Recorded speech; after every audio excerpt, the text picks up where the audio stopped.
Hello മക്കളെ, എല്ലാവർക്കും നിങ്ങളുടെ പുതിയൊരു വീഡിയോയിലേക്ക് സ്വാഗതം. ഞാൻ നിങ്ങളുടെ സ്വന്തം മാനുഫ്. അപ്പോൾ മക്കളെ, നമ്മുടെ മലയാളം പരീക്ഷ ഇതുകൊണ്ടേ തുടങ്ങാൻ പോവാണ് അല്ലേ? ടെൻഷൻ ഉണ്ടടാ? അല്ല കുറിപ്പുകൾ നിങ്ങൾ പഠിച്ചിട്ടില്ലേ? പഠിച്ചിട്ടുണ്ടെങ്കിൽ ടെൻഷൻ ഒന്നും വേണ്ടല്ലോ അല്ലേ? എന്നാൽ മക്കളെ, നിങ്ങൾ പേടിക്കേണ്ട. മലയാളം പരീക്ഷയിൽ നിങ്ങൾക്ക് A+ വാങ്ങാൻ പറ്റിയിട്ടുള്ള ഒരുപാട് ഉടായ്പ പരിപാടികളുമായിട്ടാണ് ഇന്നൊക്കെ വന്നിരിക്കുന്നത്. അപ്പോൾ ഈ അറബി, സംസ്കൃതം, അതേപോലെ തന്നെ ഉറുദു ഇങ്ങനെയുള്ളതൊക്കെ പഠിക്കുന്ന മക്കളോട് എനിക്ക് പറയാനുള്ളത്, നമുക്ക് അറബി അറിയില്ല, സംസ്കൃതം അറിയില്ല, ഉറുദു അറിയില്ല, എന്നാൽ ഒരു കാര്യം അറിയാം. എന്താണെന്ന് വിചാരിച്ചാൽ, മലയാളം ആയാലും അറബി ആയാലും ഉറുദു ആയാലും സംസ്കൃതം ആയാലും ഇത്തരത്തിലുള്ള ലാംഗ്വേജിന്റെ സബ്ജക്റ്റിൽ ഒരു കാര്യത്തിന് വലിയ ഇമ്പോർട്ടൻ്റ് ഉണ്ട്. അതെന്താ പറയുക മക്കളെ?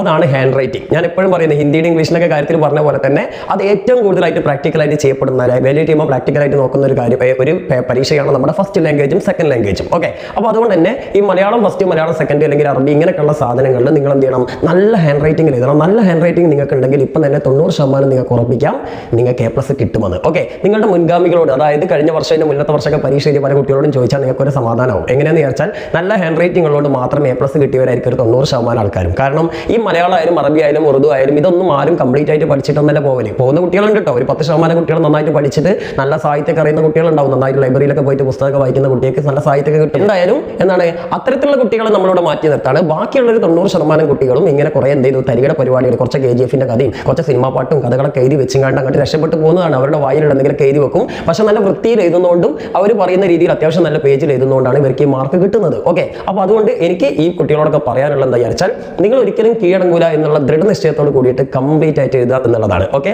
മക്കളെ, നിങ്ങളുടെ ഈ മലയാളം, ഇന്നത്തെ മലയാള പുസ്തകം, മലയാളം ഫസ്റ്റ് എന്ന് പറഞ്ഞ പുസ്തകം ഞാൻ ഇതുവരെ കാര്യമായിട്ട് എടുത്തിരുന്നില്ല. കഴിഞ്ഞ വർഷത്തെ കുട്ടികൾക്ക് വേണ്ടി 1-2 ചാപ്റ്ററുകൾ ചുമ്മാ ഒന്ന് പ്രിപ്പയർ ചെയ്തിരുന്നതല്ലാതെ കൂടുതൽ ചാപ്റ്ററുകൾ ഞാൻ നോക്കിയിരുന്നില്ല. എന്നാൽ ഇപ്രാവശ്യത്തെ കുട്ടികൾ കുറേ ദിവസമായി മലയാളം വേണം എന്ന് പറയുന്നു. അപ്പോൾ അതുകൊണ്ട് കുറച്ച് കഷ്ടപ്പെട്ട് 2 മണിക്കൂർ മെനക്കെട്ടിട്ട് ഞാനൊരു 12ഓളം ചാപ്റ്ററുകൾ പഠിച്ചു. ആ ചാപ്റ്ററുകളുടെ സമ്മറി ഒന്ന് കറക്റ്റായിട്ട് മനസ്സിലാക്കിയിട്ട് ഏറ്റവും ഷോർട്ടായിട്ട് എൻ്റെതായ ഭാഷയിൽ ആച്ചി കുറുക്കിയിട്ടുള്ള സമ്മറികളാണ് ഞാൻ നിങ്ങൾക്ക് കൂടെ തരുന്നത്. ഈ സമ്മറികൾ നിങ്ങൾക്ക് ഈ ചാപ്റ്ററിൽ നിന്ന് 4 മാർക്കിനോ 6 മാർക്കിനൊക്കെ എന്ത് ചോദ്യം വന്നാലും എഴുതാൻ പറ്റിയുള്ള സമ്മറിയാണ്. അപ്പോൾ നിങ്ങൾക്ക് ഒരു സാധനം അറിയില്ലെങ്കിൽ, മലയാളത്തിൽ ഒരു സാഹിത്യം പോലും വരാത്ത കുട്ടികളാണെങ്കിൽ, അങ്ങനെയുള്ളവരാണ് കൂടുതൽ ഉണ്ടാവുമെന്ന് എനിക്കറിയാം. അപ്പോൾ അങ്ങനെയുള്ള കുട്ടികളാണെങ്കിൽ ഇനിയുള്ള ദിവസങ്ങൾ, 1-2 ദിവസം ഉണ്ടല്ലോ, ഈ ദിവസങ്ങളിൽ നിങ്ങൾ എന്ത് വിചാരിച്ചാൽ കഷ്ടപ്പെട്ട് കുത്തിയിരുന്ന് ഈ തരുന്ന നോട്ടുകൾ അങ്ങോട്ട് പഠിക്കുക. ഈ പാഠഭാഗങ്ങളിൽ ഞാൻ കുറച്ച് പാഠങ്ങൾ, ഒരു 3-4 പാഠത്തിൻ്റെത് എഴുതാൻ കഴിഞ്ഞിട്ടില്ല. കാരണം ഞാൻ പ്രിപ്പയർ ചെയ്യാൻ സമയമില്ല. നിങ്ങളെപ്പോലെ തന്നെ ഇതൊക്കെ വായിച്ച് വന്നപ്പോൾ എനിക്ക് ഉറക്കം വന്നുപോയി. അങ്ങനെ അവിടെ ഞാൻ നിർത്തി. എന്നാലും പരമാവധി ഏറ്റവും ഇമ്പോർട്ടൻ്റ് ആയിട്ടുള്ള കുറേ ചാപ്റ്ററുകളുടെ സമ്മറി ഞാൻ തയ്യാറാക്കിയിട്ടുണ്ട്. ഇതിൻ്റെ ഉള്ളിൽ തന്നെ നിങ്ങൾക്ക് A+നുള്ള സാധനം വരും തന്നെയാണ് എൻ്റെ പ്രതീക്ഷ. പിന്നെ 1 വേർഡ് ക്വസ്റ്റ്യൻ ഒക്കെ കിട്ടണമെങ്കിൽ മക്കൾ എന്ന് വെച്ചാൽ ടെക്സ്റ്റ് ബുക്കൊക്കെ ഒന്ന് വായിക്കുക. അതേപോലെ തന്നെ എപ്പോഴും എല്ലാ കഥയിലെയും കഥാപാത്രങ്ങളുടെ പേരുകൾ പഠിക്കുക. അതേപോലെ തന്നെ എഴുത്തുകാരുടെ പേരും കറക്റ്റായിട്ട് പഠിക്കുക. അതിനൊന്നും സ്പെല്ലിംഗ് പോലും തെറ്റിക്കരുത്. ഇപ്പോൾ അശ്വത്ഥാമാവ് എന്നൊക്കെ പറയും, ദസ്തയോവ്സ്കി എന്നൊക്കെ പറഞ്ഞുകൊണ്ട് കുറേ ആൾക്കാരൊക്കെ ഉണ്ട്. യുവന്മാരുടെയൊക്കെ പേരുകളുടെ സ്പെല്ലിംഗ് ഒക്കെ പോയിട്ട് അവസാനം ബ്രാൻഡിന്നൊന്നും ആയി പോകരുത്. വിസ്കി പോയിട്ട് ബ്രാൻഡി ആവും, അശ്വത്ഥാമാവ് പോയിട്ട് അരിൻ്റെ മാവാവും. അങ്ങനെ ഒന്നും ആവരുത്. എന്ത് ചെയ്യണം? കറക്റ്റായിട്ട് സ്പെല്ലിംഗ് ഒക്കെ എഴുതി പഠിക്കണം. അതൊക്കെ നിങ്ങൾക്കുള്ള ഇംപ്രഷൻ കൂട്ടാനുള്ള സാധനങ്ങളാണ്. ഒരിക്കലും കഥാപാത്രത്തിൻ്റെയും കവികളുടെയും ഒന്നും പേരുകളൊന്നും തെറ്റിക്കരുത് കേട്ടോ. അപ്പം ഇതൊക്കെ ഒന്ന് ബേസിക്കലായിട്ട് പഠിക്കാം. അതിനുശേഷം ഈ പറഞ്ഞിട്ടുള്ള സാധനങ്ങൾക്കും പഠിക്കാം. കാരണം എന്താ വെച്ചാൽ, നിങ്ങളുടെ എല്ലാ മലയാളത്തിലെ എല്ലാ ക്വസ്റ്റിൻ്റെയും അടിഭാഗത്ത് നിങ്ങൾക്ക് ഏത് ചാപ്റ്ററിനാണ് ആ ഒരു ക്വസ്റ്റ്യൻ വന്നിരിക്കുന്നതെന്ന് പറയും. അപ്പോൾ ആ ചാപ്റ്ററിൻ്റെ പേര് വരച്ച് കഴിഞ്ഞാൽ നിങ്ങൾക്ക് എന്ത് ചെയ്യാൻ പറ്റും? ആ ചാപ്റ്ററിൻ്റെ പേര് കാണുന്ന ചോദ്യത്തിന് നിങ്ങൾക്ക് ഈ സമ്മറി എഴുതി വെച്ചാൽ മതി. ഇനി അതല്ല, അതിൽ കൂടുതൽ നിങ്ങൾക്ക് ഉത്തരം അറിയാവുന്നതാണെങ്കിൽ നിങ്ങൾ പഠിച്ച ഉത്തരം എഴുതാം. നിങ്ങൾ കുറച്ചൊക്കെ ചോദ്യങ്ങളുടെ ഉത്തരമൊക്കെ പഠിച്ചു വെച്ചിട്ടുണ്ടാവുമല്ലോ. ഭാഗ്യത്തിന് നിങ്ങൾ പഠിച്ച അതേ ഉത്തരം തന്നെയാണ് വരുന്നെങ്കിൽ നിങ്ങൾ അത് എഴുതിക്കോ. പക്ഷേ നിങ്ങൾക്ക് ഒരിക്കലും ഉത്തരം കിട്ടൂല. ഉത്തരം എനിക്കറിയില്ല എന്ന് തോന്നുന്ന വല്ല ക്വസ്റ്റ്യനും ആണെങ്കിൽ നിങ്ങൾ ഇത് എഴുതി വെച്ചാൽ മതി. ഫുൾ മാർക്ക് കിട്ടും, 100% ഉറപ്പാണ്. പിന്നെ നിങ്ങളോടും എനിക്ക് പറയാനുള്ളത് തന്നെയാണ്, മലയാളമാണെങ്കിലും നല്ല വൃത്തിയിൽ എഴുതുക. ഒരിക്കലും കീഴടങ്ങൂല എന്നുള്ള ലക്ഷ്യത്തോട് കൂടിയിട്ട് മാക്സിമം എന്ത് ചെയ്യുക, കോൺഫിഡൻസോട് കൂടിയിട്ട് എന്ത് വേണം നിങ്ങൾ എഴുതി വെച്ചോ. നിങ്ങളൊരു ചോദ്യം വായിക്കുക, ആദ്യം നിങ്ങൾക്ക് തോന്നുന്ന നിങ്ങളുടെ മനസ്സിൽ വരുന്ന എന്താണോ അതാണ് ഉത്തരം എന്ന് കോൺഫിഡൻ്റ് ആയിട്ടുണ്ട് വിചാരിച്ചിട്ട് എഴുതിയാൽ മതി. ഒന്നുകൊണ്ടും പേടിക്കേണ്ട. A+ 100% ഉറപ്പാണ്. ഇത് ഞാൻ ചുമ്മാ പറയുന്നല്ല. മലയാളം ഫസ്റ്റ്, മലയാളം സെക്കൻഡ്, അറബി ഇങ്ങനെയൊക്കെയുള്ള സാധനങ്ങൾ ഇങ്ങനെ തന്നെയാണ് വാല്യൂറ്റ് ചെയ്തത്. നിങ്ങൾ അതിൻ്റെ ടീച്ചർമാരോട് ഈ ചോദ്യം പറയും, അതൊക്കെ അയാൾ വെറുതെ പറയണം അങ്ങനെയല്ല. എന്നാൽ അങ്ങനെയാണ് നിങ്ങളോട് വിചാരിച്ചാൽ മതി. എന്നെ വിശ്വാസം ഉണ്ടെങ്കിൽ. ഓക്കെ, നിങ്ങൾക്ക് റിസൾട്ട് വരുമ്പോൾ മനസ്സിലാവും. സോ മക്കളെ, നമുക്കിനി കൂടുതൽ തള്ളി മറിക്കേണ്ട. നമുക്ക് ഏതായാലും ചാപ്റ്റർ തുടങ്ങാം. നമ്മുടെ ഫസ്റ്റ് ചാപ്റ്ററാണ് ലക്ഷ്മണ സാന്ത്വനം. അല്ലേ? ലക്ഷ്മണ സാന്ത്വനം അറിയാമല്ലോ. നമ്മുടെ ലക്ഷ്മണൻ എന്ന് പറഞ്ഞ സഹോദരനെ ശ്രീരാമൻ എന്ത് ചെയ്യാണ്? സാന്ത്വനിപ്പിക്കുകയാണ്. അല്ലേ? പുള്ളിക്കാരൻ ഭയങ്കര ചൂടായി. എന്താ കാരണം? നമ്മുടെ ശ്രീരാമനെ രാജാധികാരമൊക്കെ നഷ്ടപ്പെട്ട് വനവാസത്തിന് അയക്കുകയാണ്. അല്ലേ? വനവാസത്തിന് പോകാൻ വിധിക്കപ്പെടുകയാണ്. അപ്പോൾ ആ സമയത്ത് എന്ത് ചെയ്യാണ്? ആരടാ എൻ്റെ ചേട്ടനെ തള്ളിപ്പറയുന്നത്? ഇവന്മാരൊക്കെ ഞാൻ ശരിയാക്കുമെന്ന് പറഞ്ഞുകൊണ്ട് ലക്ഷ്മണൻ ആകെ കലിപ്പില, കട്ട കലിപ്പിലാണ്. അപ്പോൾ ആ സമയത്ത് അരുത് എന്ന് പറഞ്ഞുകൊണ്ട് ലക്ഷ്മണനെ സാന്ത്വനിപ്പിക്കുകയാണ് ആര്? നമ്മുടെ ശ്രീരാമൻ. അല്ലേ? അപ്പോൾ അതുകൊണ്ട് തന്നെ ലക്ഷ്മണ സാന്ത്വനം എന്ന് പറഞ്ഞിട്ടുള്ള ഈ പേര് നമ്മുടെ ആ ഒരു കാവ്യ സൃഷ്ടിക്ക് വളരെ അനുയോജ്യമാണ്. അല്ലേ? മലയാളത്തിലെ മഹാനായ കവി, അല്ലേ? മലയാളത്തിന്റെ എന്താണ് ശില്പി എന്ന, മലയാള ഭാഷയുടെ ശില്പി എന്നൊക്കെ അറിയപ്പെടുന്ന എഴുത്തച്ഛനാണ് എന്ത് ചെയ്തിട്ടുള്ളത്? ഈ ഒരു കാവ്യം രചിച്ചിട്ടുള്ളത്. ഇതിന്റെ അധ്യാത്മരാമായണം എന്ന കിളിപ്പാട്ടിന്റെ ഭാഗമാണ് ഈ ഒരു സ്റ്റോറി. അപ്പോൾ ഇതിന്റെയൊക്കെ ചാപ്റ്റർ നമ്മൾ ഓൾറെഡി ചെയ്തിട്ടുണ്ട് നമ്മുടെ ചാനലിലെ മലയാളം SLC മലയാളം എന്ന് പറഞ്ഞ പ്ലേലിസ്റ്റ് ഒക്കെ നിങ്ങൾക്ക് കിട്ടും. അപ്പോൾ അതിലേക്കൊന്നും ഞാൻ കടക്കുന്നില്ല. എന്തായാലും നമ്മുടെ ലക്ഷ്മണനോട് രാമൻ പറയുന്നത് ഇത്രയേ ഉള്ളൂ. എന്താണ്? നമ്മൾ നമ്മുടെ ഈ ആരോഗ്യമായാലും മനസ്സായാലും ശരീരമായാലും നമ്മുടെ ഈ ആഗ്രഹങ്ങൾ ഇതൊക്കെ വെറും ക്ഷണികമാണ്. ഇതിലൊന്നും വലിയ കാര്യമില്ല. അതായത് അതിൽ തന്നെ നമ്മുടെ രാമൻ പറയുന്ന ഒരു ഡയലോഗ് ഉണ്ട്. എന്താണ്? ചക്ഷുശ്രവണ ഗളസ്ഥ പ്രയാസമാം ദർദുരം എന്താണ് ഭക്ഷണത്തിനായി കേഴുന്ന പോലെ എന്ന് പറയുന്നത് അങ്ങനെ തന്നെ തോന്നുന്നുണ്ട് അല്ലേ. എന്തായാലും ചക്ഷുശ്രവണം എന്ന് പറഞ്ഞു കഴിഞ്ഞാൽ നമ്മുടെ എന്താ പാമ്പാണ്, ഒരു തരം പാമ്പാണ് അല്ലേ. ആ പാമ്പിന്റെ ഗളം എന്ന് പറഞ്ഞാൽ കഴുത്ത് അല്ലെങ്കിൽ വായി എന്നൊക്കെ പറയാം അല്ലേ. അപ്പൊ ആ പാമ്പിന്റെ വായിലേക്ക് ഒരു തവള ഇങ്ങനെ ചാടി എന്ന് വിചാരിച്ചോ. അപ്പൊ ആ തവള പാമ്പിന്റെ വായിൽ കിടന്നിട്ട് പാമ്പ് ശരിക്കും ആ തവളയെ തിന്നാൻ പോവാണ്. പക്ഷെ അപ്പോഴും തവളന്റെ വിചാരം എന്താ, തവളക്ക് വിശക്കുന്നു തന്നെ തവള ഭക്ഷണത്തിനായിട്ട് അപേക്ഷിക്കണം, പോക്കറോ എന്ന് പറഞ്ഞിട്ട്. ഇതേപോലെയാണ് നമ്മുടെ മനുഷ്യന്മാരുടെ അവസ്ഥ.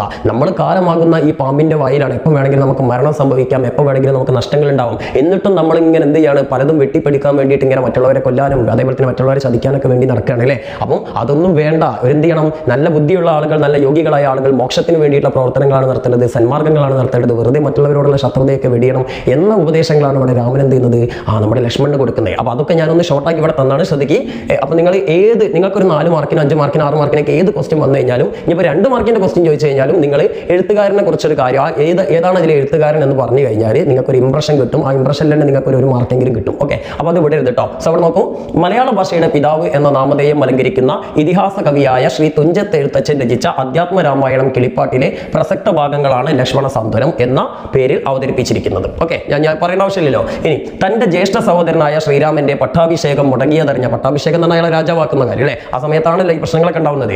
ലക്ഷ്മണൻ ഗോപാകുലനാവുകയാണ് അല്ലേ. ആരടാ ഇതിന്റെ ചേട്ടന് രാജാധികാരം കൊടുക്കാത്തതെന്ന് ചോദിച്ചിട്ട് ഗോപാകുലനാവുകയാണ്. ദെൻ അടങ്ങാത്ത വികാരാവേശത്താൽ സർവ്വവും നശിപ്പിക്കാൻ ഒരുങ്ങുന്ന തന്റെ സഹോദരനെ സാന്ത്വനിപ്പിക്കുന്ന രാമന്റെ സാരോപദേശങ്ങളാണ് പ്രസ്തുത കവിതയുടെ മർമ്മം. ഓക്കെ, അപ്പോൾ കുറെ ഉപദേശങ്ങൾ, സാരോപദേശങ്ങളാണ് എന്ത് ചെയ്യുന്നത്, നമ്മുടെ രാമൻ ലക്ഷ്മണന് കൊടുക്കുന്നത്.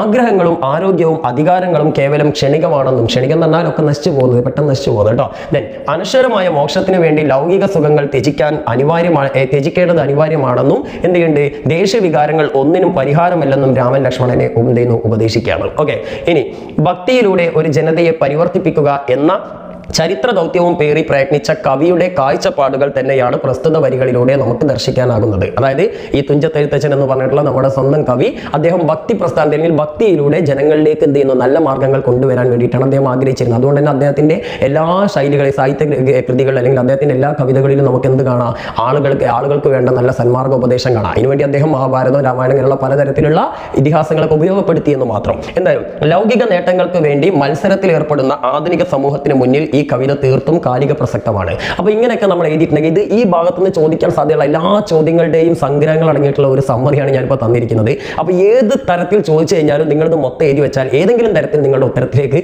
ഈ ഉത്തരം എത്തും. ഓക്കെ, അങ്ങനെയാണ് നമ്മൾ റിസർച്ച് അല്ലേ. അപ്പോൾ അതുകൊണ്ട് മക്കളെ തൊടാതെ വിഴുങ്ങിക്കോ, എഴുതിക്കോ. ഇനി ഞാൻ പറയുകയാണ്, നിങ്ങൾക്ക് സ്വന്തമായിട്ട് ഐഡിയ ഉള്ള, സ്വന്തമായിട്ട് സർഗാത്മകതയുള്ള മക്കളാണെങ്കിൽ, അങ്ങനെയുള്ള കഴിവുള്ള കുട്ടികളുണ്ടാവും, അങ്ങനെയുള്ളവരാണെങ്കിൽ പിന്നെ നിങ്ങൾ ഇതിലേക്കൊന്നും നിൽക്കണ്ട, നിങ്ങൾ തന്നെ സ്വന്തമായിട്ട് നിങ്ങളുടെ ഐഡിയക്ക് അനുസരിച്ച് ചെയ്താൽ മതി.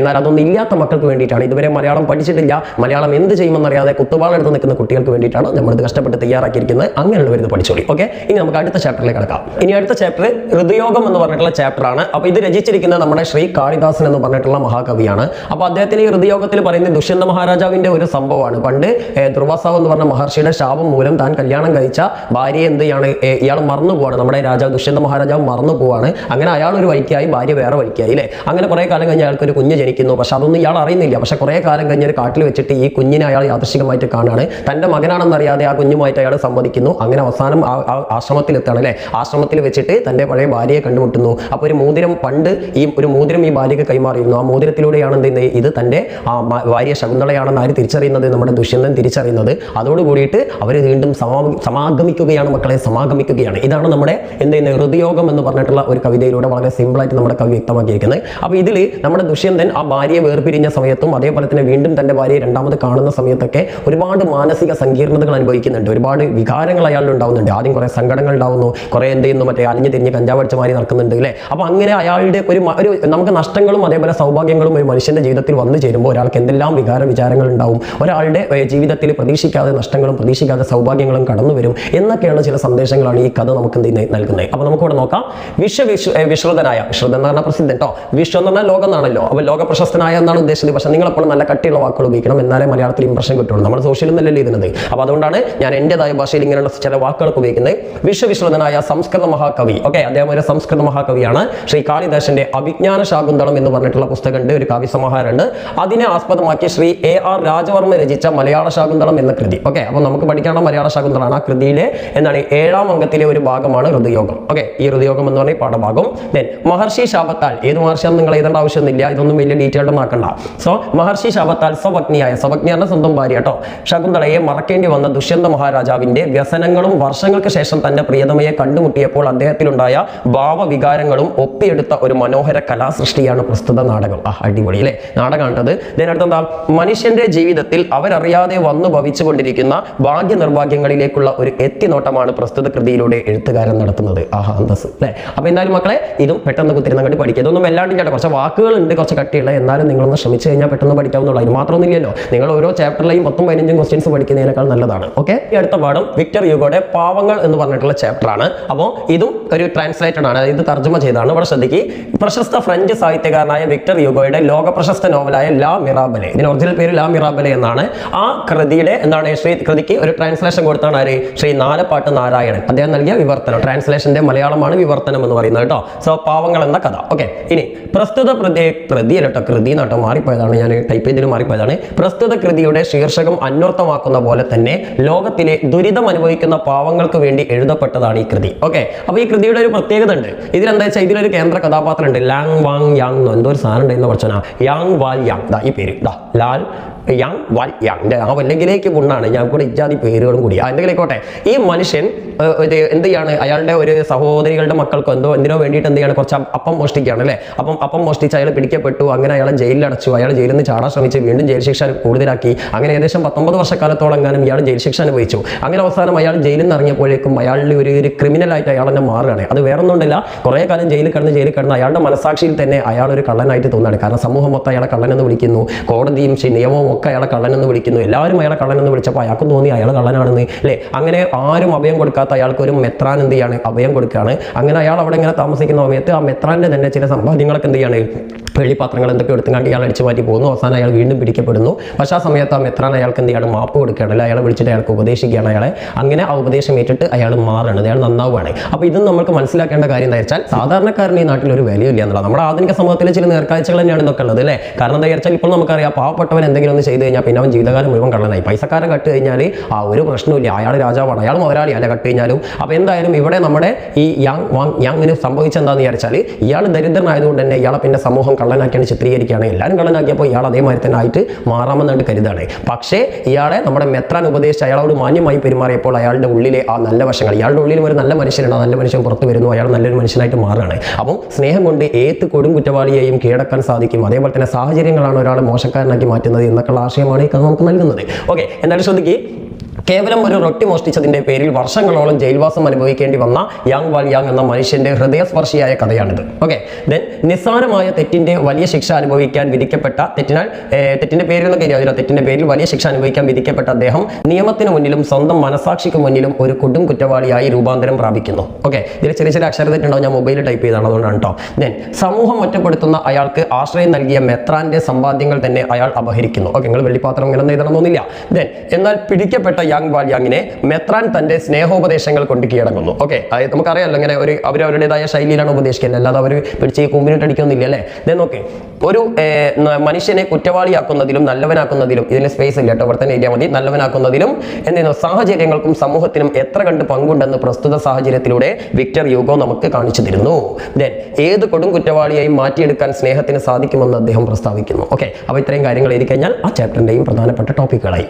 ഇനി അടുത്തത് വിശ്വരൂപം എന്ന് പറഞ്ഞിട്ടുള്ള ഒരു കഥയാണ്. അപ്പോൾ ഇത് നമ്മുടെ എന്താ പറയുക, ശ്രീമതി ലളിതാംബിക അന്തർജനമാണ് എന്ത് ചെയ്തത്, ഇത് തയ്യാറാക്കിയിരുന്നത്. കഥയിൽ പ്രധാന കഥാപാത്രമായി വരുന്ന മിസിസ് തരത്ത് എന്ന് പറഞ്ഞിട്ടുള്ള ഒരു സ്ത്രീയാണ്. ആ സ്ത്രീയുടെ ആദ്യത്തെ പേര് അമ്മിണിക്കുട്ടിയമ്മ അങ്ങനെ എന്തോ ആയിരുന്നു. പണ്ട് പാലക്കാടിലെ ഒരു സാധാരണ വീട്ടമ്മയായിരുന്ന ഒരു സ്ത്രീയായിരുന്നു. വീട്ടമ്മയല്ല, ഒരു സാധാരണ സ്ത്രീയായിരുന്നു. അന്ന് ഇങ്ങനെ സാധാരണ എല്ലാവരെയും സ്നേഹിച്ച് നല്ല രസകരമായി നാട്ടുമ്പുറത്ത് ഇങ്ങനെ സാരി കൊടുത്ത് ജീവിച്ചിരുന്ന, അല്ലെങ്കിൽ സാധാ ധാവണി കെട്ടി നടന്നിരുന്ന ഒരു പെൺകുട്ടി. പക്ഷേ ആ പെൺകുട്ടി എന്ത് ചെയ്യണം, ആ പെൺകുട്ടി ഒരു റിച്ച് ആയിട്ടുള്ള ഒരു വിദേശ ചങ്ങായി എന്തെങ്കിലും കല്യാണം കഴിക്കുന്നവരെ പേരൊക്കെ ഞാൻ മറന്നുപോയി. ഞാൻ അപ്പോൾ 2 മണിക്കൂറോട് ഒന്നായിട്ട് വായിച്ചുകൊണ്ടാണ്. അപ്പോൾ എന്തായാലും അവളെയും കൊണ്ടിട്ട് വിദേശത്തേക്ക് പോകുന്നു. അവിടെ വെച്ചിട്ട് ഇവളുടെ കോലൊക്കെ അങ്ങോട്ട് മാറുകയാണ്. അത് നമുക്കറിയാം എന്താണ്, ഇപ്പം നമ്മളവിടെ ആയാലും ചില ആളുകൾ ഗൾഫിലേക്കൊക്കെ പോകുമ്പോൾ അമേരിക്കയിലൊക്കെ പോയി കഴിഞ്ഞാൽ പിന്നെ എന്താണ്, പിന്നെ ഒരു സ്റ്റൈലാണ്. പിന്നെ മലയാളം സംസാരിക്കുമ്പോൾ തന്നെ അമ്മൂഞ്ഞ വിശേഷം അല്ലേ, ഒരു കുറച്ചും കൂടി എന്ത് ചെയ്യും, ഒന്നുകൂടി സ്റ്റൈലായിട്ടേ പറയുള്ളൂ. അല്ലെങ്കിൽ എനിക്ക് മലയാളം കുറച്ച് അറിയാം, കുറച്ച് അറിയുള്ളൂ എന്നൊക്കെ പറയും. മലയാളമൊക്കെ അറിയാം, നല്ലൊരു അടി കിട്ടി കഴിഞ്ഞാൽ കറക്റ്റ് മലയാളം പുറത്ത് വരും അല്ലേ. അപ്പോൾ എന്തായാലും അതുപോലെ മൊത്തം ഇവളുടെ ശൈലിയും സംസ്കാരമൊക്കെ മാറുകയാണ്. ഇവളുടെ വേഷവിധാനങ്ങൾ മാറുന്നു, സംസാര ശൈലി മാറുന്നു. സ്വന്തം മക്കളെ പോലും ഇവിടെ നോക്കുന്നില്ല, മക്കളെയൊക്കെ നോക്കാൻ കഴിയാതെ ബോർഡിങ്ങിലേക്കൊക്കെയാണ്. ഒരു പാശ്ചാത്യ സംസ്കാരം അവൾ കൊണ്ടുവരികയാണ്. പിന്നെ അതേപോലെ തന്നെ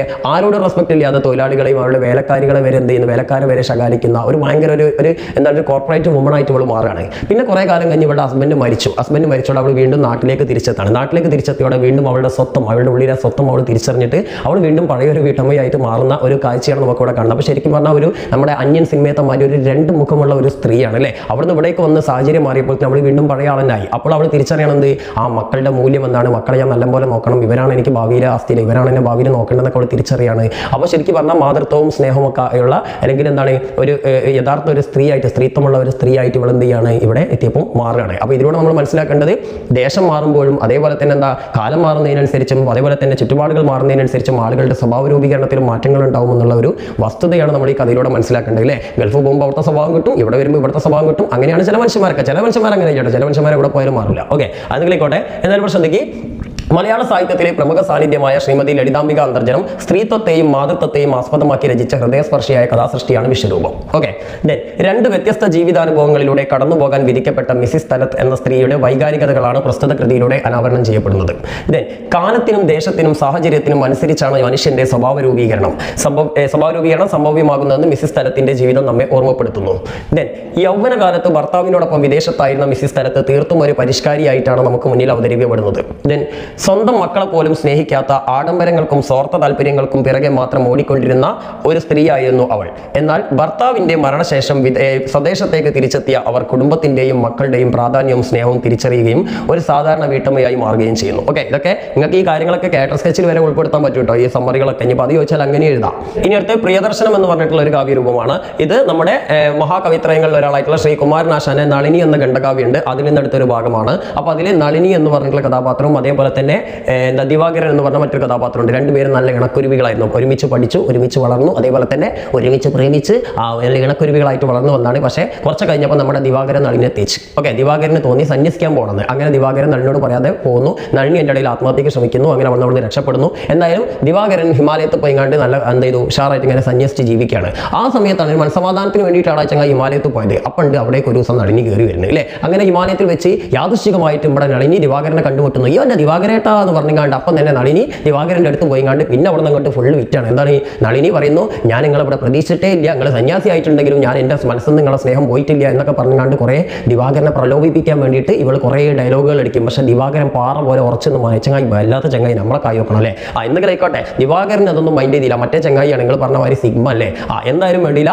ദിവാകരൻ പറഞ്ഞ് മോളെ ഇതൊന്നും ഇവിടെ പാടില്ല, എന്താ നിനക്ക് നീ പണ്ടും ഇങ്ങനെ തന്നെ ഇപ്പോഴും ഇങ്ങനെ തന്നെ ആണല്ലോ, നമുക്കൊരു മാറ്റം ഇല്ലല്ലോ എന്നല്ലേ. അന്നും നീ പേറും എന്താണ് പ്രേമത്തിനെയും അതേപോലെ സ്നേഹത്തിനൊക്കെ ഒരു ചാബല്യമായി കണ്ടു, ഇന്നും നീ അതേ ചാബല്യത്തിൽ തന്നെയാണ്, ഇതൊക്കെ ഒന്ന് മാറ്റി പിടിക്കുന്നു പറയുകയാണല്ലേ. പിന്നെ ബുദ്ധിയുള്ള ആൾക്കാർ, വിവരമുള്ള ആൾക്കാർ എപ്പോഴും എന്താണ് മോക്ഷത്തിന് വേണ്ടിയിട്ടാണ് നിൽക്കുക. അതേപോലെ തന്നെ എന്താണ് വിവേകമുള്ളവർ എപ്പോഴും തങ്ങളുടെ ജീവിതം മറ്റുള്ളവരുടെ സൗഭാഗ്യങ്ങൾക്ക് വേണ്ടിയിട്ടും മറ്റുള്ളവരുടെ ഗുണത്തിന് വേണ്ടിയിട്ടാണ് പ്രവർത്തിക്കുക. അപ്പം ഞാനിപ്പോൾ എൻ്റെ അറിവുകളും എൻ്റെ ജീവിതവും സമൂഹത്തിന് വേണ്ടിയിട്ടാണ് പ്രവർത്തിക്കുന്നത് എന്നൊക്കെ പറഞ്ഞുകൊണ്ട് തള്ളി മറിച്ചാണ് എങ്ങനെയെങ്കിലും ഇവിടെ ഒഴിവാക്കാൻ നോക്കുകയാണ് ആര്, ദിവാകരൻ അല്ലേ. അപ്പോൾ ഈ ഒരു ശരിക്കും ഇതിൻ്റെ പേര് വയ്ക്കുക പ്രിയദർശനം, പ്രിയനെ ദർശിക്കുകയാണ് അല്ലേ. പ്രിയദർശനം എന്ന് പറഞ്ഞാൽ നമ്മുടെ നളിനി കുറേ കാലത്തിന് ശേഷം നമ്മുടെ പ്രിയനെ അവളുടെ എന്താണ് അവളുടെ കാമുകനെ ദർശിക്കുന്നതാണ്. അപ്പോൾ ശരിക്കും പറഞ്ഞാൽ ഈ ഒരു കവിതയുടെ ശീർഷകമൊക്കെ വളരെ അപ്റ്റാണ് അല്ലേ. നമ്മുടെ ഈ എല്ലാ ചാപ്റ്ററിൻ്റെയും ടൈറ്റിൽസ് അതിൻ്റെ എന്താണ് അതിലുള്ള കഥാപാത്രങ്ങളുടെ ജീവിതവുമായിട്ട് വളരെയധികം ബന്ധമുണ്ട്. അപ്പോൾ അങ്ങനെയുള്ള ഇതിലുള്ള തലക്കെട്ട് ഉചിതമാണ് എന്നൊക്കെയുള്ള ചോദ്യം വന്നു കഴിഞ്ഞാലൊക്കെ നിങ്ങൾ തന്നെ എഴുതിയാൽ മതി. ഓക്കെ, അപ്പോൾ ശ്രദ്ധിക്കുക, ആധുനിക മഹാകവിത്രയത്തിൽ ഒരാളായ കുമാരനാശാന്റെ നളിനി എന്ന ഖണ്ഡകാവ്യത്തിലെ ഒരു ഭാഗമാണ് പ്രിയദർശനം എന്ന പേരിൽ അവതരിപ്പിച്ചിരിക്കുന്നത്. കളിക്കൂട്ടുകാരും പ്രണയബന്ധിതരുമായിരുന്ന നളിനിയുടെയും ദിവാകരന്റെയും വൈകാരിക ബന്ധങ്ങളും വേർപിരിയലും പിന്നീടുള്ള സമാഗമവുമാണ് പ്രസ്തുത കവിതയിലൂടെ പ്രമേയം. ഓക്കെ, അകാലത്തിൽ വിരിയേണ്ടി വന്ന തന്റെ പ്രിയതമനെ യാദൃശ്ചികമായി ദർശിക്കുന്ന നളിനിയുടെ വികാരാവേശങ്ങളാണ് ഈ കവിതയിലൂടെ ഉടനീളം നമുക്ക് ദർശിക്കാനാകുന്നത്. അതുകൊണ്ട് തന്നെ പ്രിയദർശനം എന്ന ശീർഷകം പ്രസ്തുത കവിതയ്ക്ക് ഏറെ അനുയോജ്യമാണെന്ന് കണ്ടെത്താം. സന്യാസ തൽപരനായി നളിനിയെ ഉപേക്ഷിച്ച് നാട് വിട്ടുപോയ ദിവാകരനെ ഏറെ വർഷങ്ങൾക്ക് ശേഷം നളിനി ഹിമാലയത്തിൽ വെച്ച് കണ്ടുമുട്ടുന്നു. പൂർവ്വകാമുകനെ കണ്ടെത്തിയതോടെ നളിനിയിൽ പഴയ കാമുകി ഉണർന്നെങ്കിലും ഞാനെന്താ പൂർണ്ണമായും ആത്മീയ ജീവിതത്തിലേക്ക് അലിഞ്ഞു ചേർന്നിരുന്ന ദിവാകരനെ അവളെ സ്വീകരിക്കാൻ നിർവാഹമുണ്ടായിരുന്നില്ല. വിവേകികൾ സ്വന്തം ജീവിതം മറ്റുള്ളവർക്ക് കൂടി ഉപകാരമുള്ള രീതിയിൽ വിനിയോഗിക്കുമെന്നും പ്രണയം കേവലം ചാബല്യമാണെന്നും ഉപദേശിച്ചുകൊണ്ട് അവൻ നളിനിയെ മടക്കി അയക്കാൻ ശ്രമിക്കുന്നു. വല്ലാത്തൊരു ജാതി അല്ലേ. ഓക്കെ, അപ്പോൾ മക്കളെ സംഭവം മനസ്സിലായല്ലോ, അത് പഠിച്ചു കേട്ടോ.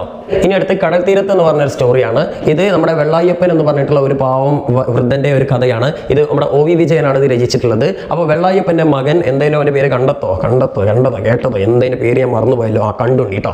കണ്ടുണ്ണിയാലും കേട്ടുണ്ണിയാലും വേണ്ടിയില്ല.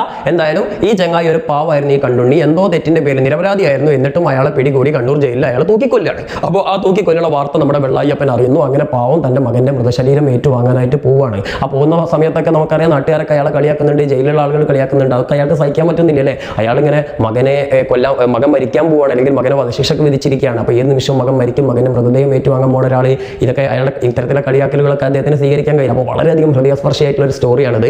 എന്തായാലും അവസാനം മകൻ്റെ മൃതദേഹവും പേറിയിട്ട് അയാൾ എന്ത് ചെയ്യാണ്, കുറേ ഉന്തുവണ്ടിക്കാരുടെ സഹായത്തോട് കൂടിയിട്ട് കടപ്പുറത്ത് വന്നിട്ട് അവിടെ മൃതദേഹം അടക്കം ചെയ്യാണ്. ആ സമയത്ത് അയാളുടെ ഭാര്യ അയാളുടെ കയ്യിൽ കൊടുത്തയച്ച ഒരു പൊതിച്ചോറുണ്ട്, അയാളുടെ കയ്യിൽ ഫുൾ ടൈം ആ പൊതിച്ചോറുണ്ടായിരുന്നു. നമുക്കറിയാം ഈ കഥയിലെ ഒരു കംപ്ലീറ്റ് ആയിട്ടുള്ള ഒരു കഥാപാത്രമായിട്ട് നമുക്ക് ആ പൊതിച്ചോറിനെ പറയാൻ പറ്റും. അവസാനം ഈ പൊതിച്ചോറ് എന്ത് ചെയ്യുന്നു, തൻ്റെ മകനുള്ള ഒരു ബലിച്ചോറാക്കിയിട്ട് ആ ഒരു ഭാഗത്ത് ഇങ്ങനെ വിതറിയിട്ടാണ് അയാൾ എന്ത് ചെയ്യുന്നത്, യാത്ര പോകുന്നത്. ഓക്കെ, അപ്പം വളരെ ഫീലിംഗ് ഉള്ള ഒരു സ്റ്റോറിയാണ്. വായിച്ചു നോക്കണം കേട്ടോ, നിങ്ങൾ വായിച്ചിട്ടൊന്നും ഉണ്ടാവില്ല എനിക്കറിയാം. സോ ഓക്കെ, മലയാള സാഹിത്യത്തിലെ പ്രമുഖ സാന്നിധ്യമായ ശ്രീ ഒ വി വിജയൻ രചിച്ച മനോഹരമായ കഥാസൃഷ്ടിയാണ് കടൽത്തീരത്ത്. തൂക്കിലേറ്റാൻ വിധിക്കപ്പെട്ട മകന്റെ വാർത്തയറിഞ്ഞ് ശവശരീരം ഏറ്റുവാങ്ങാനായി ജയിലിലേക്ക് യാത്ര തിരിക്കുന്ന വെള്ളായപ്പൻ എന്ന നിസ്സഹായനായ ഒരു വൃദ്ധന്റെ മാനസിക വൃതകളിലൂടെയാണ് പ്രസ്തുത കഥ കടന്നുപോകുന്നത്. ഉന്തുവണ്ടിക്കാരുടെ സഹായത്തോടെ മകന്റെ മൃതദേഹം കടൽ തീരത്ത് മറവ് ചെയ്ത ശേഷം കയ്യിലുണ്ടായിരുന്ന പൊതിച്ചോറ് മകനുള്ള, ഇവിടെ തന്നെ ഇതിനെ വിട്ടുപോയതാണ്, ബലിതർപ്പണം എന്നോണം വിതറുന്ന ഒരച്ഛന്റെ ഹൃദയഭേദകമായ കാഴ്ച ഏറെ തന്മയത്വത്തോട് കൂടിയിട്ടാണ് എഴുത്തുകാരൻ അവതരിപ്പിച്ചിരിക്കുന്നത്. ഇവിടെ കഥയുടെ ആരംഭം മുതൽ അവസാനം വരെ ഒരു പ്രതീകാത്മക കഥാപാത്രമായി പൊതിച്ചോറിനെ അവതരിപ്പിക്കാനും എഴുത്തുകാരന് സാധിച്ചിരിക്കുന്നു. നിരപരാധിയായിരുന്നിട്ടും നിയമത്തിന് മുന്നിൽ കുറ്റവാളിയാകാൻ വിധിക്കപ്പെട്ട വെള്ളായപ്പന്റെ മകൻ കണ്ടുണിയുടെ ജീവിതം ആധുനിക സമൂഹത്തിന്റെ കപടമുഖത്തിലേക്കുള്ള ഒരു എത്തിനോട്ടമാണ്. സത്യല്ലേ, ഇന്നും നമുക്കറിയാം ഒരുപാട് നിരപരാധികൾ എന്ത് ചെയ്യുന്നുണ്ട്, അവരുടെ നിരപരാധിത്വം തെളിയിക്കാനാവാതെ ഇങ്ങനെ ജയിലുകളിൽ കഴിയുന്നുണ്ട്, പലരും വധശിക്ഷക്കൊക്കെ വിധിക്കപ്പെട്ടിട്ടുണ്ട്. അപ്പോൾ അത്തരത്തിലുള്ള ഒരു കഥാപാത്രമായിട്ടാണ്, ജീവിച്ചിരിക്കുന്ന കഥാപാത്രത്തിന്റെ ഒരു പ്രതിരൂപമായിട്ടാണ് നമ്മുടെ കണ്ടുണ്ണിയെ ഇവിടെ എഴുത്തുകാരൻ വിശേഷിപ്പിക്കുന്നത് അല്ലേ. അപ്പോൾ ഇതൊക്കെ ഒന്ന് മനസ്സിലാക്കി വെച്ചാൽ നിങ്ങൾക്ക് ഒരുപാട് ക്വസ്റ്റ്യൻ ആൻസർ ചെയ്ത മക്കളെ. അടുത്ത ചാപ്റ്റർ പ്രലോഭനമാണ്. ഓക്കെ, നമ്മുടെ ആട്ടക്കഥാ സാഹിത്യത്തിൽ അതുല്യ പ്രതിഭയാണ് ഉണ്ണായി വാര്യർ. അദ്ദേഹത്തിന്റെ നളചരിതം ആട്ടക്കഥ എന്ന് പറഞ്ഞിട്ടുള്ള ഒരു ആട്ടക്കഥയുണ്ട്. അതിലൊരു പ്രധാനപ്പെട്ട ഭാഗമാണ് ഈ നളദമയന്തിമാരുടെ കഥ. കേട്ടില്ല നിങ്ങൾ? നളദമയന്തി കഥയിലെ അരയന്നം പോലെ കുണുങ്ങി കുണുങ്ങി കുണുങ്ങി വരും പൂമിളിയാളെ മലർമിളിയാളെ. അപ്പൊ എന്തായാലും വേണ്ടില്ല, ഈ നളന്റെയും ദമയന്തിയുടെയും കഥ പറയുന്ന ഒരു ഭാഗമാണ് ഈ പ്രലോഭനം. അവിടെ നളനും ദമയന്തിക്കും വലിയ പ്രസക്തി ഇല്ല. സംഭവം കലി എന്ന് പറഞ്ഞ ഒരു സാധനം ഉണ്ട്. അപ്പോൾ എന്താ സംഭവിച്ചതെന്ന് വിചാരിച്ചാൽ, നമ്മുടെ കലി കണ്ണു വെച്ച പെണ്ണായിരുന്നു ദമയന്തി. അപ്പോൾ എന്താ സംഭവിച്ചത്, ദമയന്തിയുടെ സ്വയംവരത്തിന്, എന്നൊക്കെ സ്വയംവരങ്ങളല്ല ഉണ്ടാവുക കല്യാണങ്ങളെ, അപ്പോൾ ആ സ്വയംവരത്തിന് കലിക്ക് പോകാൻ കഴിഞ്ഞില്ല. അങ്ങനെ ആ ചുളുവിൽ ആര് പോയി, നമ്മുടെ ആ നളം പോയി. അവസാനം നളൻ ദമയന്തിയെ കെട്ടി. അതോടെ കലി 3G ആയില്ലേ, ശശിയായി. അവസാനം മാനസമൈനെ പാടി നടക്കേണ്ടി വരികയാണെങ്കിൽ ആർക്ക്, കലിക്ക് അതോടെ ഭയങ്കര കലിപ്പായി അല്ലേ. അപ്പോൾ കലിപ്പായ കലി അസൂയ മൂത്തുങ്ങാണ്ട് അവസാനം എങ്ങനെയെങ്കിലും ഇനി നളനെയും ദമയന്തിയും പിരിച്ചിട്ട് തന്നെ ബാക്കി കാര്യം. മാത്രമല്ല ആ രാജ്യത്ത് അധികാരവും കൂടി ആർക്ക് കിട്ടുകയാണ്, നമ്മുടെ നളന് കിട്ടുകയാണ്. അപ്പോൾ നളൻ രാജാവായിട്ട് മാറി. അപ്പോൾ എങ്ങനെയെങ്കിലും ഇയാൾക്ക് ഭയങ്കര അസൂയായി കലിക്ക്. അപ്പോൾ എങ്ങനെയെങ്കിലും എന്ത് ചെയ്യണം, നളനെ രാജ്യത്തും പുറത്താക്കണം, അതേപോലെ തന്നെ നളനെയും ദമയന്തിയും അടിച്ച് പിരിക്കണം അല്ലേ. അപ്പോൾ അതിനുള്ള പരിപാടി ഇങ്ങനെ ആലോചിച്ച് നടന്നപ്പോഴാണ് നമ്മുടെ കലിക്കൊരു ആശയം മനസ്സിലുദിക്കുന്നത്. എന്താണ് ആശയം? നമ്മുടെ നളന്റെ സഹോദരനുണ്ട് പുഷ്കരൻ. അടിപൊളി, നല്ല പേര് അല്ലേ. അപ്പോൾ എന്തായാലും ഈ പുഷ്കരനെ ഒന്ന് പുഷ് ചെയ്യുക, പ്രലോഭിപ്പിക്കല്ലേ, വശീകരിക്കുക. അപ്പോൾ പുഷ്കരനെ ഒന്ന്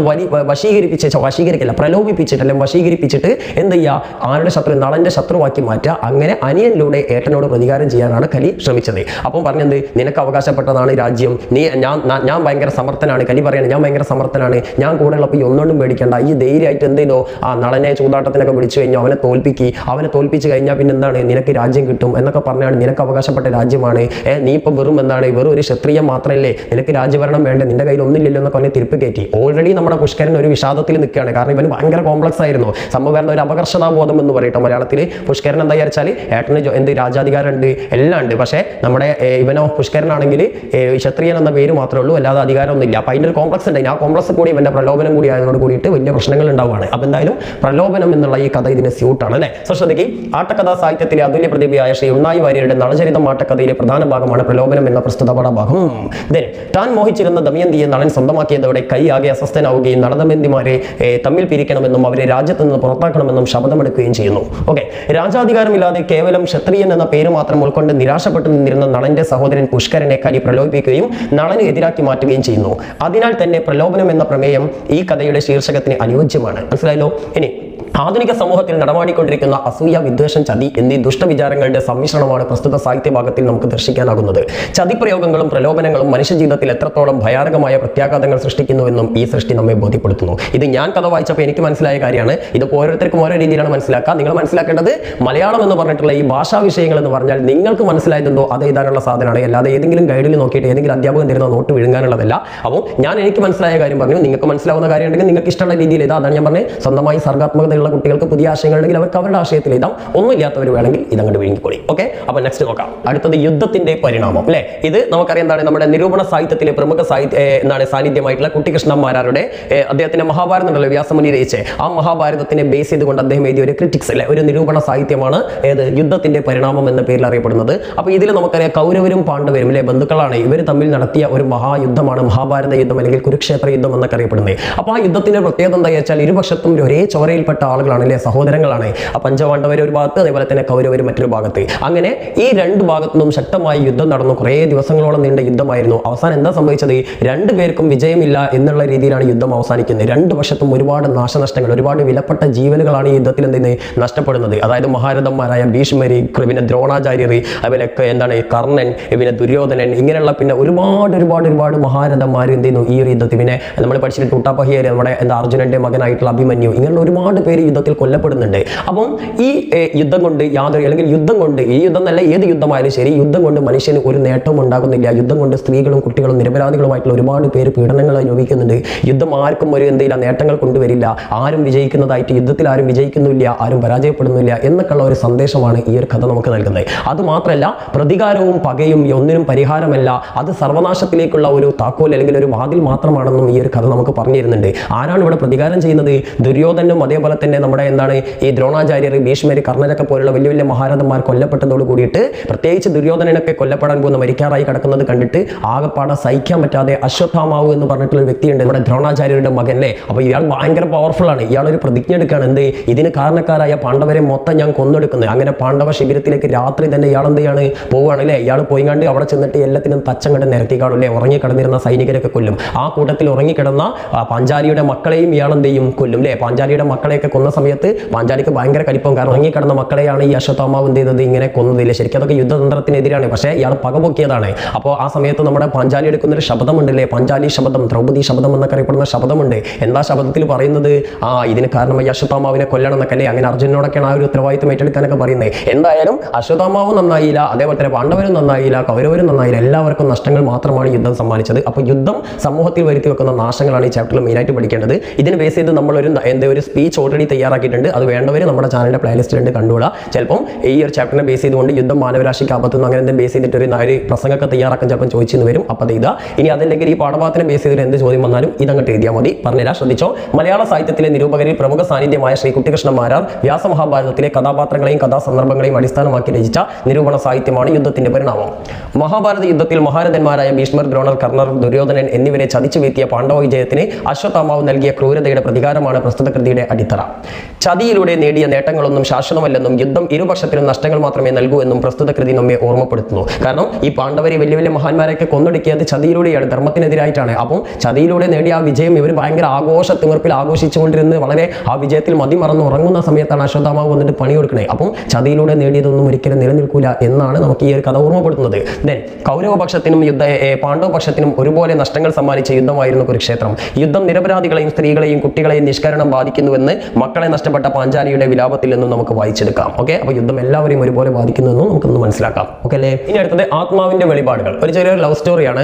ദസ്തയേവ്സ്കി എന്ന് പറഞ്ഞിട്ടുള്ള ഒരു ഫ്രഞ്ച് സാഹിത്യകാരനുണ്ടല്ലോ, അദ്ദേഹത്തിന്റെ ജീവിതവുമായി ബേസ് ചെയ്തുകൊണ്ട് എഴുതിയിട്ടുള്ള ഒരു കഥയാണ്.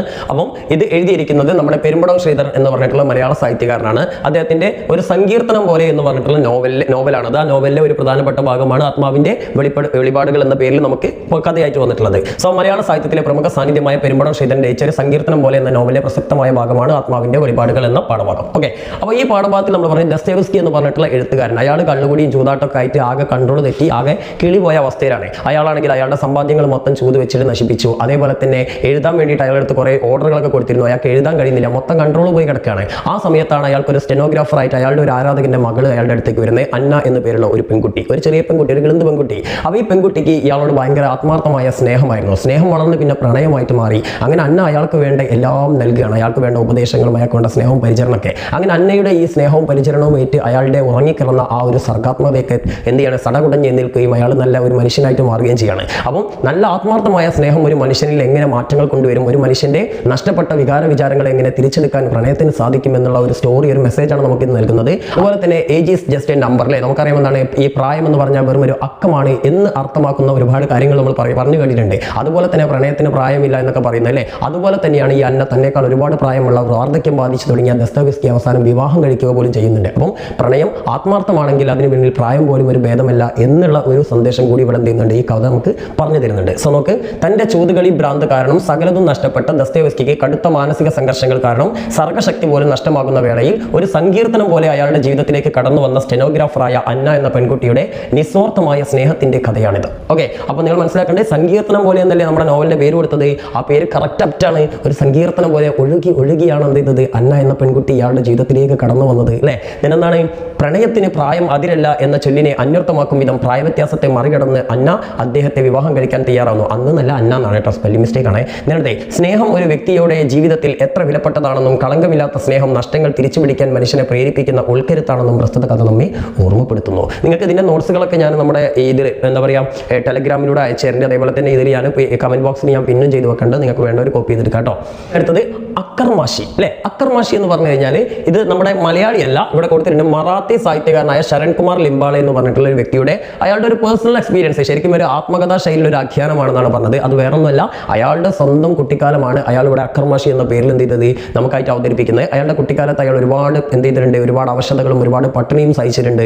ഈ ചവറ്റുകോണിയിൽ നിന്നൊക്കെ വേസ്റ്റ് ഒക്കെ പെറുക്കിയിട്ടൊക്കെയാണ് അയാൾ ജീവിച്ചിരുന്നത്. പക്ഷെ അങ്ങനെയൊക്കെ ജീവിച്ചിരുന്ന പട്ടിണിയുടെ കാലഘട്ടത്തിലും അയാൾ വളരെ സത്യസന്ധനായിരുന്നു എന്നുള്ള ചില ഓർമ്മപ്പെടുത്തലും ഇതിൽ പറയുന്നുണ്ട്. ഒരു ദിവസം ഒരു 30 രൂപ എങ്ങാനും അയാൾക്ക് വീണ് കിട്ടിയപ്പോൾ അയാൾ അത് മാഷിനെ ഏൽപ്പിക്കുന്നു. അപ്പോൾ അങ്ങനെയുള്ള ഒരുപാട് പ്രലോഭനങ്ങൾ പെട്ടിട്ടും അയാൾ ആ പൈസ തിരിച്ചേൽപ്പിക്കാൻ കാണിച്ച ആ സത്യസന്ധതയൊക്കെ ഇതിൽ കാണിക്കുന്നുണ്ട്. എന്തായാലും ഇന്ന് നമ്മുടെ സമൂഹത്തിൽ നമുക്ക് ചുറ്റിലും ഒരുപാട് ഇത്തരത്തിലുള്ള കുട്ടികൾ, ലിംബാളയെ പോലുള്ള ഒരുപാട് കുട്ടികൾ എന്ത് ചെയ്യുന്നുണ്ട്, നമുക്ക് ചുറ്റും പട്ടിണി കടന്ന് ജീവിക്കുന്നുണ്ട്. അപ്പം അവരുടെ ഉള്ളിലൊക്കെ ഒരു മനുഷ്യ സ്നേഹി ഉണ്ടാകും എന്നുള്ള ഒരു ഓർമ്മപ്പെടുത്തലൊക്കെയാണ് ഇതിലൂടെ അദ്ദേഹം കാണിക്കുന്നത്. അതേപോലെ തന്നെ ചുറ്റുപാടുകളിലേക്ക് ഒന്ന് കണ്ണോടിക്കാനും ചുറ്റുപാടുകളിൽ പാവങ്ങളായിട്ടുള്ള ഒരുപാട് ആളുകളുണ്ട് എന്നുള്ള ഓർമ്മപ്പെടുത്തലൊക്കെയാണ് ഈ ഒരു ലേഖനം നമുക്ക് നൽകുന്നത്. ഓക്കെ, സോ നോക്കേ, അക്കർമാഷി എന്ന ആത്മകഥോപാഖ്യാനത്തിന് ശ്രീ കാളിയത്ത് ദാമോദരൻ നൽകിയ വിവർത്തനം. ഓക്കെ, അപ്പം ഇതൊരു മറാത്തി സാഹിത്യകാരനായ ശരൺകുമാർ ലിംബാളയുടെ ആത്മകഥയുടെ ഒരു ആഖ്യാനമാണ്. അതിന് എന്ത് ചെയ്ത് നമ്മുടെ സാഹിത്യകാരനായ കാളിയത്ത് ദാമോദരൻ നൽകിയിട്ടുള്ള ഒരു വിവർത്തനമാണ് കേട്ടോ. ദെൻ കുട്ടിക്കാലത്ത് ലിംബാളെ അനുഭവിച്ചിരുന്ന ദാരിദ്ര്യം ഔഷധങ്ങളുമാണ് പ്രസ്തുത കൃതിയിലൂടെ ചിത്രീകരിക്കപ്പെടുന്നത്. പട്ടിണിയും പരിവട്ടവുമായി ജീവിക്കുന്ന സമയത്തും വീണ് കിട്ടിയ പണം തിരിച്ചേൽപ്പിക്കാൻ കാണിക്കുന്ന മനസ്സിലൂടെ തന്നിലെ സത്യസന്ധതയും അദ്ദേഹം വരച്ചു കാണിക്കുന്നു. പാഴ്വസ്തുക്കൾ പെറുക്കി ജീവിക്കുന്ന ഉപജീവനം നടത്തിയിരുന്ന ലിംബാളയുടെ കുട്ടിക്കാലം ആധുനിക സമൂഹത്തിലേക്കുള്ള ഒരു കൈച്ചൂണ്ടലാണ്. ഇന്നും തെരുവോരങ്ങളിൽ ആയിരക്കണക്കിന് ലിംബാളകളെ നമുക്ക് കാണാവുന്നതാണ്. പട്ടിണിയും കഷ്ടതകളുമായി ജീവിക്കുന്ന അവരിലും പല മാനുഷിക ഗുണങ്ങളും അടങ്ങിയിട്ടുണ്ടെന്ന് കഥാകാരൻ നമ്മെ ഓർമ്മപ്പെടുത്തുന്നു. ഓക്കെ, നമ്മുടെ അവസാനത്തെ പാഠഭാഗമാണ് അശ്വമേധം. ഓക്കെ, അവസാനത്തെ പാഠഭാഗം ഞാൻ ഉദ്ദേശിച്ചത് ഞാൻ പ്രിപ്പയർ ചെയ്ത അവസാനത്താണ്. ഇനി കുറച്ചും കൂടി പാഠഭാഗങ്ങളൊക്കെ ഉണ്ട്. അപ്പോൾ അത് ടൈം ഉണ്ടെങ്കിൽ ചെയ്തുതരാം. എനിക്ക് ടൈം ഉണ്ടാവുമെന്ന് അറിയില്ല, വളരെ ടയർഡാണ്. മാത്രമല്ല ഇനിയും കുറേ വീഡിയോകൾ വേറെ ഇംഗ്ലീഷിൻ്റെയും അതേപോലെ തന്നെ കുറേ സാധനങ്ങളുടെ വീഡിയോ ചെയ്യണം. വളരെ കുറച്ച് സമയമുള്ളൂ, പരമാവധി വീഡിയോകൾ തരാട്ടോ. എന്തായാലും A+ വാങ്ങാനുള്ള എല്ലാ മുതലും തരുന്നുണ്ട്. സോ നോക്ക്, അശ്വമേധം എന്ന് പറഞ്ഞു കഴിഞ്ഞാൽ നമുക്കറിയാം നമ്മുടെ വയലാർ രാമവർമ്മ പ്രസിദ്ധനായിട്ടുള്ള മലയാള സാഹിത്യകാരനാണ് അല്ലേ. അദ്ദേഹത്തിന്റെ ഒരു ഐതിഹാസിക രചന എന്ന് തന്നെ പറയാം അശ്വമേധത്തിന്. നമ്മൾ നമ്മുടെ പാബ്ലോ നെരൂദയുടെ പോയട്രി എന്ന് പറഞ്ഞ ഒരു കവിത ഇംഗ്ലീഷിൽ പഠിച്ചിട്ടില്ല. അദ്ദേഹത്തിന്റെ സർഗാത്മകത, ക്രിയേറ്റിവിറ്റിയെ കുറിച്ച് എഴുതിയിട്ടുള്ള ഒരു കവിതയാണ് അല്ലേ. അപ്പോൾ അതേപോലെ തന്നെ തന്റെ സർഗാത്മകതയെ കുറിച്ച് എഴുതിയിട്ടുള്ള ഒരു കവിതയാണ് ഇത് വയലാർ രചിച്ചിട്ടുള്ള ഒരു കവിതയാണ് അശ്വമേധം. അപ്പോൾ ഈ കവിതയിൽ അദ്ദേഹം പറയുന്നത് എന്താ വെച്ചാൽ ആർക്കും തടുക്കാനാവാത്ത ഒരു യാഗാശം, ഒരു യാഗ കുതിരയാണ് ആര് ഈ സർഗാത്മകത എന്നാണ് പറയുന്നത്. സർഗാത്മകത എന്ന് പറഞ്ഞാൽ കലാപരമായ കഴിവുകൾ അല്ലേ. അപ്പം പണ്ട് കാലങ്ങളിൽ മനുഷ്യൻ ആദിവാസികളെ പോലെ അല്ലെങ്കിൽ മനുഷ്യൻ ഈ കാടുകളൊക്കെ വനവാസികളെ പോലെ ജീവിച്ചിരുന്ന ഒരു കാലഘട്ടം ഉണ്ടായിരുന്നു. അന്ന് മനുഷ്യൻ മൂളിപ്പാട്ട് പാടിയിട്ടും അതേപോലെ തന്നെ പലതരത്തിലുള്ള കലാപരമായിട്ടുള്ള പലതും മനുഷ്യൻ അന്ന് ഉണ്ടാക്കിയിരുന്നു അല്ലേ. അതായത് മൃഗങ്ങളുടെ എല്ലുകളിൽ നിന്ന് ഫ്ലൂട്ടുകൾ ഉണ്ടാക്കിയിരുന്നു, അതേപോലെ തന്നെ മൺപാത്രങ്ങൾ ഉണ്ടാക്കിയിരുന്നു, പിന്നെ വസ്ത്രങ്ങൾ ഉണ്ടാക്കിയിരുന്നു. അപ്പോൾ ശരിക്കും പറഞ്ഞാൽ ആദ്യത്തെ കലാകാരന്മാർ ജനിച്ചത് വനങ്ങളിലാണ് അല്ലേ. പിന്നെ അവിടുന്ന് പിന്നെ മഹർഷിമാർ അതിനെങ്ങനെ താലോലിച്ച് കൊണ്ടുവന്നു. പിന്നെ മുത്തശ്ശിമാർ പാടി കഥകൾ ഉണ്ടാക്കിയിട്ടും പാട്ടുകൾ പാടിയിട്ടും മുത്തശ്ശി കഥകളിലൂടെ അതിങ്ങനെ ഡെവലപ്പ്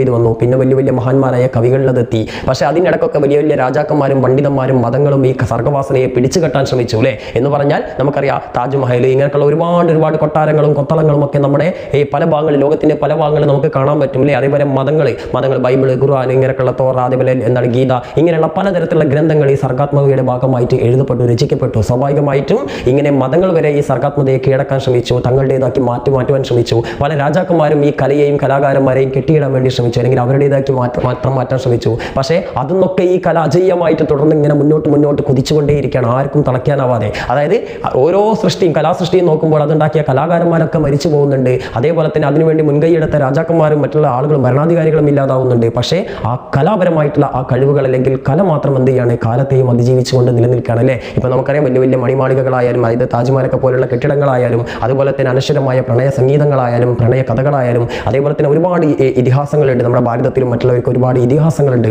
ഇതെല്ലാം ഇന്നും കാലത്തെ അതിജീവിച്ചുകൊണ്ട് അതൊക്കെ ഉണ്ടാക്കിയ ആളുകളൊക്കെ മരിച്ചുപോയി അല്ലേ, അവർക്ക് ഓർമ്മകളായി. എന്നിട്ടും ആ കലാസാഹിത്യ സൃഷ്ടികൾ മാത്രം ഇപ്പോഴും നിലനിൽക്കുന്നുണ്ട്. അതുകൊണ്ടാണ് അയാൾ പറഞ്ഞത് ആർക്കും പിടിച്ചു കെട്ടാനാവാത്തൊരു യാഗാശം ആകാശമാണ് എൻ്റെ സർഗാത്മകത, അതിനെ ഞാൻ അങ്ങോട്ട് തുറന്നു വിടുകയാണ്. അപ്പോൾ ആരൊരാളൻ കുതിരയെ കിട്ടുവാനെന്നാണ് ചോദിച്ചത്. ആർക്കാണ് എൻ്റെ ഈ ആകാശമാകുന്ന സർഗാത്മകതയെ പിടിച്ചു നിർത്താനാവുക? പിടിച്ചു നിർത്താൻ പറ്റുമെങ്കിൽ പിടിച്ചു നിർത്തുന്ന ഒരു വെല്ലുവിളിയാണ് എന്ത് ചെയ്യുന്നത് അദ്ദേഹം നടത്തുന്നത് അല്ലേ. അതായത് സർഗാത്മകത ഒരിക്കലും നശിക്കില്ല, അതിനെ നശിപ്പിക്കാൻ ആർക്കും പറ്റില്ല എന്നാണ് അദ്ദേഹം സൂചിപ്പിക്കുന്നത്. അപ്പോൾ ഏതായാലും മക്കളെ അത്ര ഒന്നും ഞാനിവിടെ പറഞ്ഞിട്ടില്ല, സിമ്പിൾ ആക്കിയിട്ട് നോട്ട് തന്നിട്ടുണ്ട്. ശ്രദ്ധിക്കും, മലയാള സാഹിത്യത്തിലെ അനശ്വര കവിയായ വയലാർ രാമവർമ്മയുടെ ഐതിഹാസിക കാവ്യ സൃഷ്ടിയാണ് അശ്വമേധം. ദെൻ ആർക്കും കീഴടക്കാനാവാത്ത, ഒന്നിനും പിടികൊടുക്കാത്ത ഒരു യാഗാശ്വത്തെ പോലെ അജയ്യനാണ് സർഗശക്തി എന്ന ഓർമ്മപ്പെടുത്തലാണ് പ്രസ്തുത കവിതയിലൂടെ കവി ഉണർത്തുന്നത്.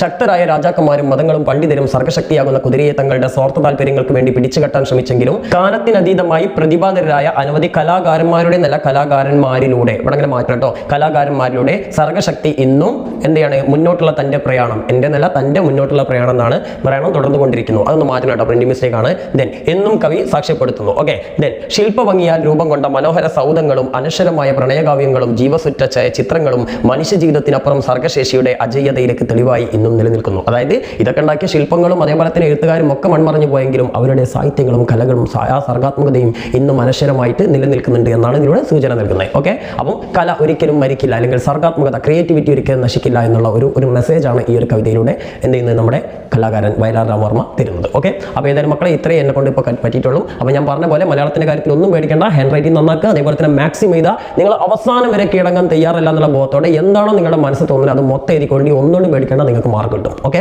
മക്കളെ, നല്ല